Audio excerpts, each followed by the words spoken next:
Hello? Hello, Dyer. Is that you? Yes, it's me. Hi. You can hear me okay? Perfectly. There we go. We were playing a little bit of phone tag to my listeners. Lady Dyer and I were playing the whole which way is best to do this, FaceTime or the telephone, and in this case, it was the telephone. Thank you, Lady Dyer. As a matter of fact, the game that we just played, I played with a few different artists, and FaceTime has tended to be the better way, so it's odd that this time the phone has actually worked out. Thank you for taking the time. Oh, okay. No problem. And yes, before we dive into this, I have to say to my listeners, I made a mistake when booking this interview. I assumed that Dyer was living on the other side of the Atlantic. Little did I know she's closer to the Pacific, and because of that, I screwed up the time completely. I'm sorry for that, and I thank you for finding the time now.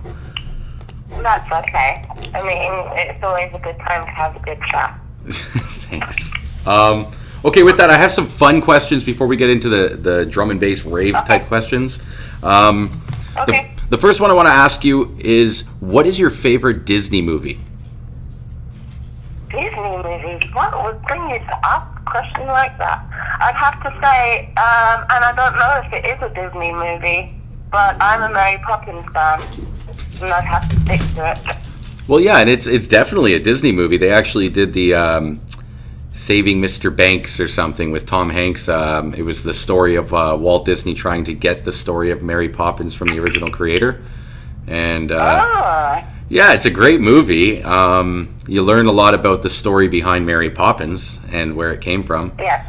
I have to.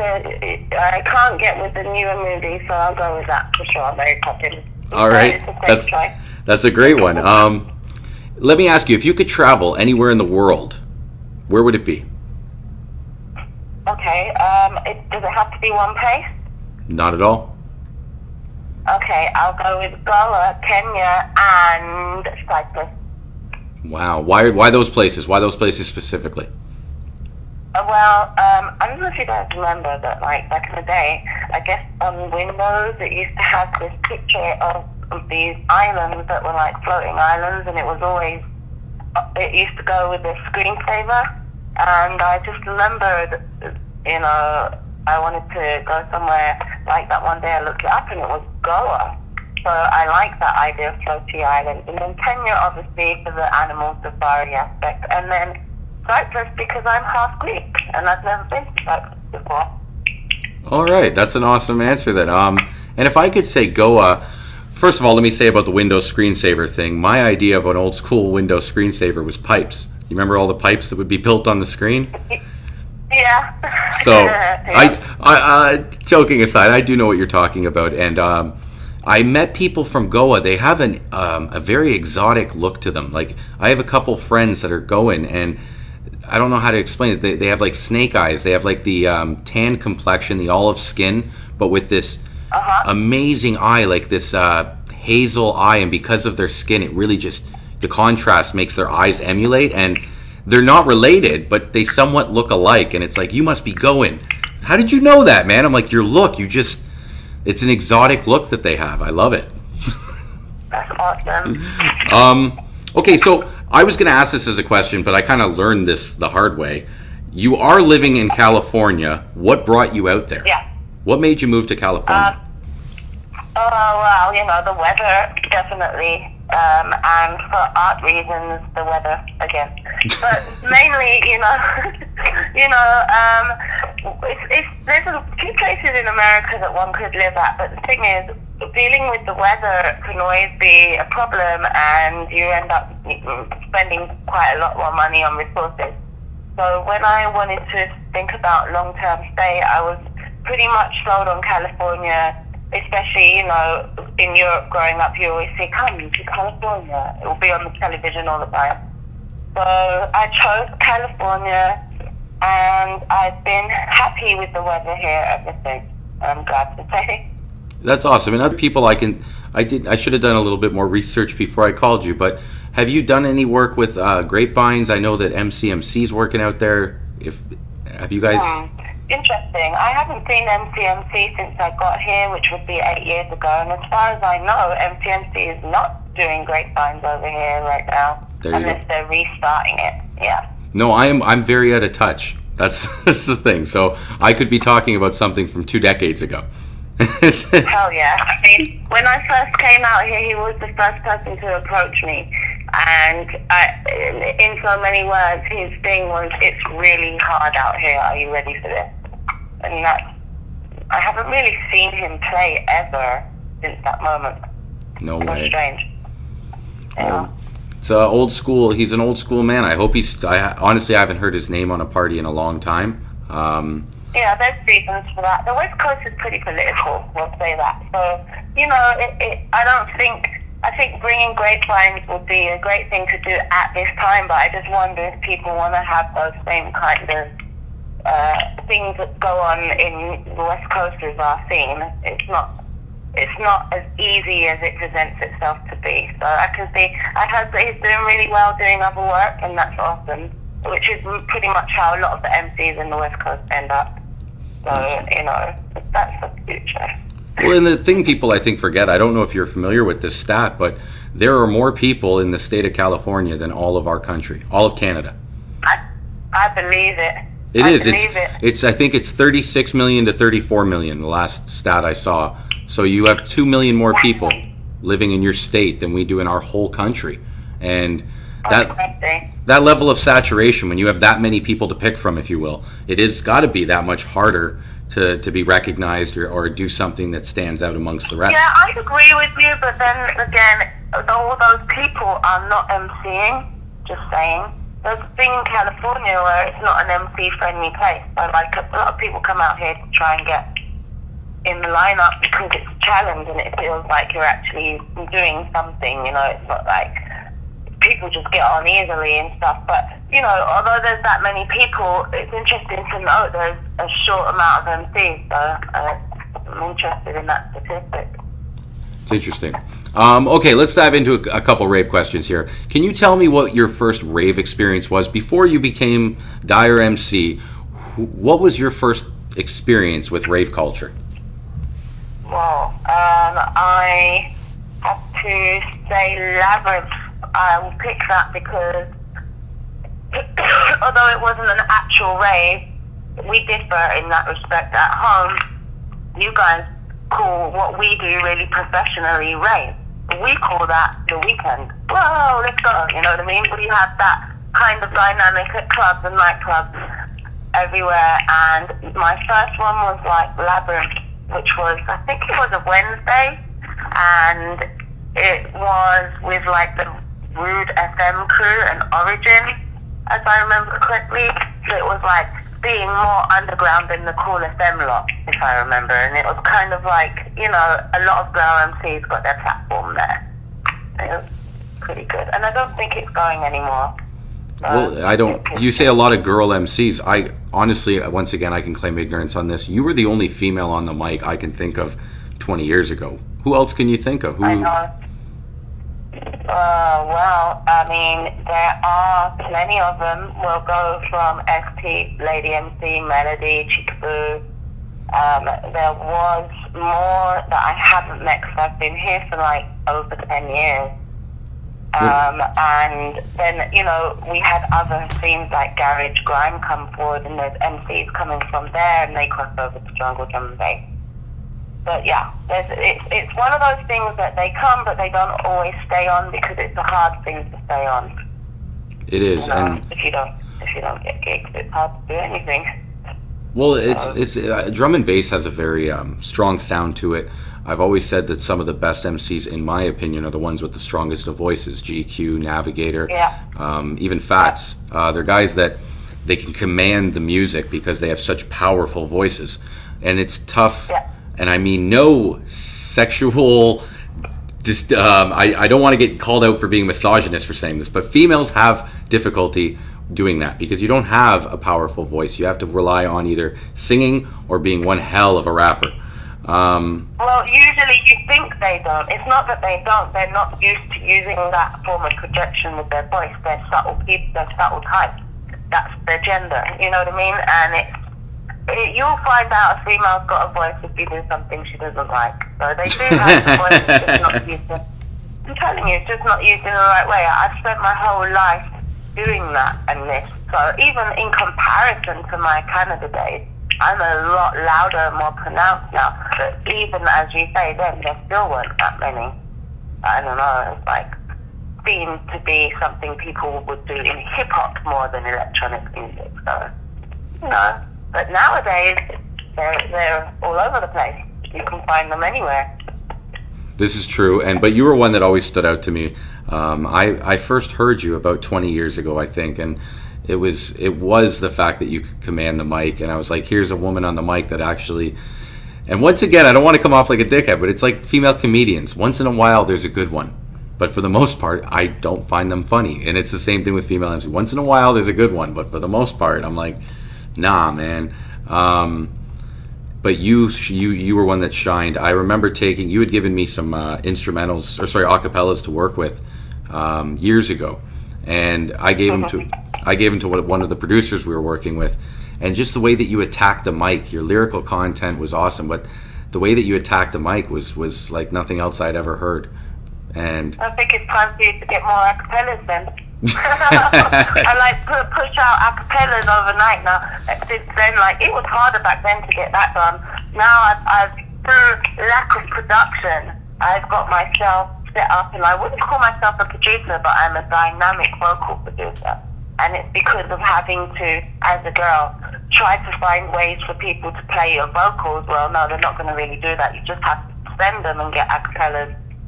That whole thing has developed into a big thing now. I just recently done something with Track and JB, I guess. We're going to be putting that out at some point. But yeah, I need to pop up your acapellas for sure. Please, I'm always looking for them, and we've got great. Honestly, Dyer, it was years. The guy who I don't even know if you remember. The guy who ended up doing the song for you isn't around. His name was DJ Renaissance, and I'm sure he listens to these podcasts, so we'll shout him out here. But he's not even around anymore. Like, he's dropped out of the scene and he's moved on in life. But the producers that are making music in Toronto, if you were to give us some acapellas, the things that you'd get back, you'd be amazed with. There's one guy that comes to mind right away, Jeff. If you're listening, DJ Jeff, he loves working with acapellas, and he builds his music around them. So he really complements what you're doing. Bless DJ Jeff, because you know what I've noticed as well in America, especially, a person would be much quicker to sample than they would to choose their local voices, and it really needs to get the music off the ground over this side of the earth. They need to produce acts and like things that can be played on stage with a band or performed, and that's what happens when you don't work with your MCs. So the more people like Jeff there are, the more that a platform can be built where songs can be considered as performances instead of just a club DJ world all the time. I currently want to actually be in a band because years and years of this MCing on the stage has kind of led people to look at MCs as if they're not actual artists, you know, so recording is definitely got to be done. You know what, that's it. I'll take a step back. When I made the Vivid Mix CDs, which was a compilation album I put together years ago, my goal was to create a sound that was radio friendly, that maybe the metaphor I used is, if people don't like tomatoes, they'll still like ketchup. So if I could feed them some ketchup, then maybe they'll like tomatoes one day. So if I can convert these mainstream listeners who want to listen to hip hop or rock music because it's a 4-minute song and whatever the hell, once I can get them to listen to that, then I can get them to come to the party. But to just have the party and expect people to come in, it's just too much for people. It's too loud, or it's too repetitive, they say. They need to be taught how to listen, and I think the best way to do it is what you were just saying. Have the MC work with a band, or have the producer work with an MC and create something that's more friendly to the mainstream ear, right? Well, you know, it's hard because I'm a junglist artist through and through, although I will kill drum bass if I step on stage every time, but really my interest is jungle, and jungle is a plethora of different sounds. Everybody gets confused and think, well, you know, that's not jungle, it's not going 175 beats a minute. Well, maybe it's not going 175, it might be going 65 beats a minute, but it's still jungle. You know what I mean? There's a pattern, a culture, a movement. And when we think about our music, our BPM 175. Well, when we translate it in junglist ways and break that down with a band in a jungle way, these become more playable and broadcastable songs with maybe 4 sounds in as opposed to 16 different sounds going all at top speed. And that's what's happened. The drum and bass is like filled in all the gaps that jungle left open for us to breathe and put samples over. Well, you know, what happens now, we just have a sea of sound that a lot of people don't understand that. So at some point we'll just have to go back and do all that recording because it's probably the main bridge that we need, that gap between club scene, underground, and commercial broadcasting mainstream music. And you know what? I deeply agree with what you said. The other thing I think that we need more of is self-sustaining industry. We need more clothing lines. We need more distribution. We need more marketing. We need more promoters. Self-sustaining more industry. Episodes, more recording in film, more music videos, more little web series, and you know, the UK is a good example to follow by when it comes to electronic music because those kids come out of school and they're like, oh, what do I do? I'm going to get funding and create a magazine for music. I'm going to call it Rewind Magazine. Next thing you know, everybody's all about that magazine. All your grime artists are inside it. All your jungle artists are inside it. And they just make a world, a media platform out of nothing. Those things are only done here when it comes to events, DJing. Now they're getting into radio quite a bit. But once they do get all the other points of this media platform in, you'll see a surge because it's just literally souls waiting to be out there and perform as an act and an artist. It's just a matter of time though. We need these kids to come out of school and feed back to the scene. I can hope that it's only a matter of time. I think it's a matter of time, effort, and guidance. Because we've had a lot of time and we haven't seen much over the last decade. And I don't want to say it's because people are...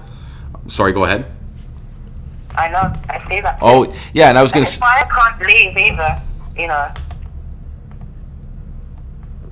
Excuse me, sorry, I was taking some water there. I was just going to say that I don't want to say people have become complacent or that the scene has become stagnant. It's just that there hasn't been much progression, in my opinion, or in my view, in the last little bit, but I see it happening right now. Even me doing what I'm doing right now and talking to people, it's woken me out of my slumber, and I'm becoming more actively involved. So, well, this is the second interview I've had in 1 month. I've been in America for 10 years, so something's happening. There you go. There you go. Something's going on. Right, people are talking again, right? And that's awesome to hear. Okay. Yeah. I know that we could probably talk the scene for hours, so I want to try and keep on the questions for you, otherwise I'm going to have you all night. What challenges, here, this is okay. Like I say, I don't want to come off like a chauvinist at any point, but I have to admit that you're only the second female I've interviewed. You're the first MC female I've interviewed, and you're probably going to be the only MC female I'll interview. And with that, I have to ask, what challenges do you believe you as a woman have faced that men take for granted in the scene? Oh, wow. Well, you know, I don't know if you know, but I became a mom. So now this question is easier to answer. Years ago, I would not want to answer this because I would want people to think there's a difference between me and them. But nowadays, it's very hard to get the male-dominated scene to understand that, no, I'm not sitting on my Facebook all day. No, I'm not just can't wait to play the jungle for free or drum and bass for free. And like, just little things that happen that are suggestive that we do this for the love, which was good. For years, everybody wrote that for the love, for the love, for the love. But what's happening, and I hate to point out this on the female, okay, cool. But what's happening with that is that they don't stop to think about equality. If we had equality first, there'd be a girl on every lineup. Just because there's a guy on every lineup isn't there. I mean, that's obvious. So equality, I think, is the biggest challenge for me in its many various forms. I'll just say it like that. Other than that, though, I like to pretend that there isn't such a big challenge. Because, you know, girls, people are like, people know that the girls is a small percentage. Okay, that's a challenge as it is. So, I mean, that's what I face every weekend. It's cool. Well, if I didn't have a challenge, I wouldn't be able to do anything. I would have to say that like I said previously, there's the abundancy of females on the microphone that have talent is not apparent. There are men, like statistically, I would just say that for every 50 guys I see on the mic, I see one girl, and for that one girl, she's typically not a chatter, she's a singer. And then 1 in 100, I get the rapper girl, which is still not you. I get a Dyer 1 in 10,000 because you encapsulate so many aspects of what it takes to be a proper MC. And I honestly, I wouldn't say that I would stack my lineup with men because I'm pro guy. It's just because I don't have women to put on the bill. Right. It's sad, I get it. It's usually somebody dates somebody and that girl ends up on the mic. And they skip all the little elements they need to be an MC, so they just end up singing. I get that. But I mean, I for one know, I've had ups and downs with my whole career. I haven't been put on as much as I should. And if I'm not put on as much as I should, there's no precedent set or no blueprint set for what a girl MC is supposed to do or what an MC is supposed to do. So I mean, as long as we stay in this realm of no girls are put on and they're not good enough, their experience won't be gained and it won't get any better. That's true. So it's just one of those things. One of those things. Okay, what changes have you noticed in the scene since the day you started to where we are today? Oh, wow. Why do you have to ask me that? I don't really see many changes. Not here. At home, maybe, I don't know. I haven't been there. I can just say that there's differences between the West and the East Coast. The way they do things is different. But I'm on the West, so I'll answer the question from here. I haven't noticed much of a change, apart from the speed in which things are being done nowadays. They're putting out events pretty quickly. They're putting out, the promo and stuff is being done, and it's just because of the internet. It reaches more people, but that doesn't necessarily mean that there's a change in the crowd. Recently, Respect had put itself on Hollywood Boulevard, and it made me think a little bit because now there's a changing in a crowd, but that's just one spot. There's still many indie and underground people involved. Many of them are still the same people that there were before. The only new things I see is with DJs. There's always a new bunch of DJs coming in, always. But we're still doing the same things we were doing. There's no dancers on stage. There's no DVDs being made or webisodes being made. So a little change. I don't see much change. Yeah, and I've gotten such a variety of answers. The internet, though, seems to be the one thing everyone leans on, and the ability to release stuff very quick and how fast you can go. I was talking to somebody recently, and they were mentioning that we've lost the quality control because before you would, test a song in the club, see how it reacted, then maybe test it with your friends, then tweak it up before you would ever play it to the mainstream. And he goes, nowadays people go from producing right to the press plate without even testing their songs. They just throw it. Yeah. As a result, there's a saturation of lack of quality control. And yeah, it's a double-edged sword because at the same time, though, we can have these conversations we're having right now, and we can have Lady Dyer tell me, "Hey, click here to listen to my next 20 acapellas." Like, I remember how hard it was to get a hold of each other. When I first spoke to you, like I said, I don't think you probably remember. I got a hold of you through, I believe, a management team, and that management team got me your email contact. And then I found out you were living in Canada, I believe, at the time. Is that right? Am I remembering this right? Probably. I don't think I've lived in Canada. I've stayed there a lot of times, though. You were staying. So yeah, I've gone there a lot. And the person you had your child with, are they from here? My child is born in America. Okay. And then I got married in Canada.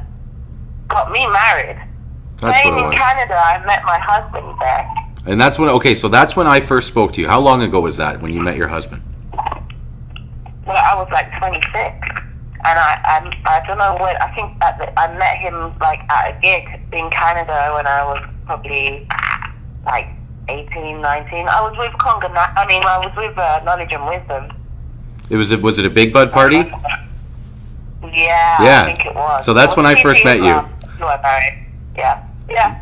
Well, a long time ago. That's when, and like I say, I don't think maybe if you saw me again, you might remember. Oh shit, yeah, we met. That was the first time I met you, and you were amazing that night. You blew me away. I was like, who was that? And that's the way I got a hold of you was. Like I say, I talked to somebody, they got me in contact with your tour manager or something, they gave me an email, and then eventually I got you on the phone, and you were in Canada. I'm like, oh, you're here. You're like, yeah, you had met that guy, and then later I heard you had a child. So I just put two and two together, but I assumed incorrectly. I miss Canada. I wish I played Canada again, I really do. I haven't had any requests from Canada for a long time, but... You know what, sadly... It's not like it was. I don't want to shit on my scene. Like, it is getting better, but tours that that used to always only come to Toronto are stopping in Buffalo and Montreal and then moving on. Like, our promoters aren't, and it's not the ones that we do have. The promoters that we do have are doing a great job. It's that guys like me and many others aren't throwing parties right now. There's many reasons. One of the biggest ones is the drug problem we're having with people dying and the liabilities that go with that. Yeah, that's West Coast right now. Is it? You guys are having that issue too? Yeah, so we just discussed this morning. We were thinking of starting up a table on this because if we are setting examples and we're calling ourselves the acting artists of the scene, we need to take a stand and do something. But what happens is then, you ever know, like when you go run up to somebody and pull the skirt up and everyone's been sees their underpants? That's basically the whole feel, especially in Cali, because Cali is a very drug-filled place without drum and bass. You know what I mean? So it's kind of like, yeah, we did put our finger on that today. Like, the problem is people getting high. It affects the way they deal with each other, the way they promote, the drama, everything. It needs to clean up. You know what you're talking about is it's like an onion. There's so many aspects to substance, and I'm not trying to say that recreational drugs don't have any place in the party. It does, and it always will. But what you're describing to me is almost the behavior amongst each other because of substance. It's not the overdosers; it's the people that are used. I get you. That's deep. Yeah. Because you're right. If for instance, if you're a cokehead, if you're somebody who's doing cocaine all the time, you're not going to be an easy person to work with. No, and that's most of the people, and like you said, without dragging things through the dirt, it's pretty logical stuff we're talking about here, and everybody knows it. But yeah, it's not, you can't do business with people like that, and it's just a shame. It's a shame because I'm not sure what the future will be if this is the pinnacle of it now, is what I'm saying. It's not like they're showing any signs of wanting to, The good will prevail, Dyer. The good will prevail. Don't have faith. Don't worry. Those people will end up where they're supposed to end up, and we'll keep going. Sound systems, because sound systems are becoming a thing again. So there's a jungle sound system, and we work hard to promote it back as jungle again. So it's very conscious. When you bring the reggae back into it, most people go back into the world of green again. We've been trying to think of it like that, but yeah. No, I'm not giving up. If I had given up, I would have left America already. I like the challenge, Yeah, well, and America's definitely one of those. Okay, where can we hear or see you right now? Every Wednesday I do Red Mega Zebra, which is, I don't know if you know about drums, but the drums crew come back. I'm affiliated. We are doing that every other Wednesday, and I have World of Drum and Bass with Callan and Sue Slayer. I have other things I can't pull off the top of my head at the moment, but to hear me, it's Googleable. I have a Mixcloud, I have a SoundCloud. I will say though, on my SoundCloud it's very intimate. I'm not trying to pretend I'm the next best Skrillex or anything like that, and I just give it out very raw and very normal so that other girls can be triggered to be like, if they don't have tracks or whatever, get on your SoundCloud and let's try and work together. Try not to be intimidating, but on that SoundCloud you'll find some of everything, a couple mixes. You'll find whatever I've done lately, whatever I do when I get home tonight, might post it up, just regular stuff. But on my Mixcloud you'll find a curious set of respect, you'll find professional mix sets, hopefully. And records, you can buy vinyls. I've been on 5 vinyls. You just Google Dyer MC and you'll see a bunch of listeners. Fun. Well, and you know what? Before it's going to be a couple weeks before I put this video up, and in that time, if anything else that you can remember, just send me the links on Facebook, and I'll make sure I share them in the link below when I post the video. I will. Okay, with that, I've got one final question, then I'm going to let you go. Ooh, the final question, drum roll. Let's go. Here it is. Are you ready for this?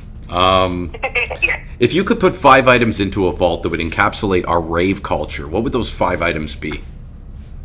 You know, your questions are actually quite challenging. You know that? so you want me to encompass rave culture with 5 items? Interesting. Okay, so I don't know how we make this an item, but can I say black on black? So oh, okay, yeah, sure. Black on black. Okay, unfortunately these things are not there anymore, but they're my things. A foghorn and a whistle. Of course. I'll put those.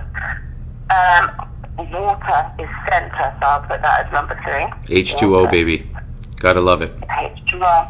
I'm rocking some right here. We've got to have. I don't have to say things like music and all that because that's already there. But I will say you better have your dance moves. So you need to cut shapes. I don't know how we put that in the box. You know what I love? The fact that you say that. You know what I'd put in is one of those old 1980s VHS videos that taught people how to dance at like Sunday mornings at 10 o'clock. And it'd be like, today we're doing hip hop. And it's like, but today we're doing the rave dance. And just throw one of those VHS videos in so people remember all the stupid moves we did. Yep, you need the moves. And I think, oh wait, did I do 5? I think you're at 4. I think you got one more to go. Okay, so one more, what you need for rave culture, which I want to see more, which seems to be not enough, is an MC. Please, people, there are good MCs out there. Yeah, that's true. And to be honest, I don't know if we've ever gotten the respect, and rightfully so, because there's a lot of MCs that give good MCs a bad name, and sadly they do get attention enough to give us a really bad name. Sometimes I hear... Yeah. No, and I'm serious. Like, even I myself, I listened to sets that I went back. I was, I'm a host myself, and I hear some of my sets during a younger point of my career, and I'm like, why did they let me on the mic? Shit, man. Yeah. But me too. They need to do more pairing. I don't like being thrown on with someone I've never met before, and then everybody scrutinizing that I did. It's just, it takes practice. But they're out there, so. Can I say, here's one thing I really think is important for promoters to treat MCs correctly and get the right response is to give them the sound and time they need. If you tell an MC that they're going to get a full hour slot and that the mic is going to be at a level where the crowd is actually going to hear them without having to cup it, that they can hold the mic a good 2 feet from their face and speak, then you'll get proper MCs that treat. It's the fact that they turn the mic down to like level 2. They give the guys an hour with 4 other guys, and you get these guys who they cup the mic. They and it's like, stop it. Like, you got a DJ. The DJs are not caring about the MC. The DJ just plays his set. So I mean, that's the problem in itself. It just takes a little more reworking. We need to rework it. At home in Europe, in the home of this, every MC has a DJ match. You see that DJ's coming, you know he's coming with that MC because that's the guy you work with all the time. We need to look at things like that sometimes. But, I mean, I would like as well to say that I am looking for 15-minute mixes, so I don't know if Canada wants to get down with this. I need 15-minute mixes to be sent to my email, which is dyerslive@gmail.com. And I promise if the mix is slamming, I will email back a complete vocal version for anybody who's willing to challenge. Oh, that's awesome. Okay, once again, send me the link for people to be able to submit to that, and I'll make sure to share it with the viewers and listeners. Yeah. Okay, with that, can you do me a favor? Can you just stay on the phone? I'm going to say goodbye to my listeners. Yeah. Okay. Say goodbye to your listeners. If you want, you can say goodbye to my listeners. I'm just going to say I have to sign off right now, so just stay with me, though, okay? Okay, but your station is... Oh, what do I call this show? This show is called Running Errands. running errands. Okay, go ahead. Okay. All right, guys, that was her. That was Lady Dyer MC. Thank you so much for sharing your time with me. Like I said, I was a fool. I thought that she was on that side of the ocean, and she's over there. So what was supposed to start at 5 almost went to 1 a.m., but because of her, adapting to me, it went until 10 o'clock, and that's great because I have to be up early for work, and she's got a life too. But anyways, as always, thanks for tuning in, guys. Till next time, peace out.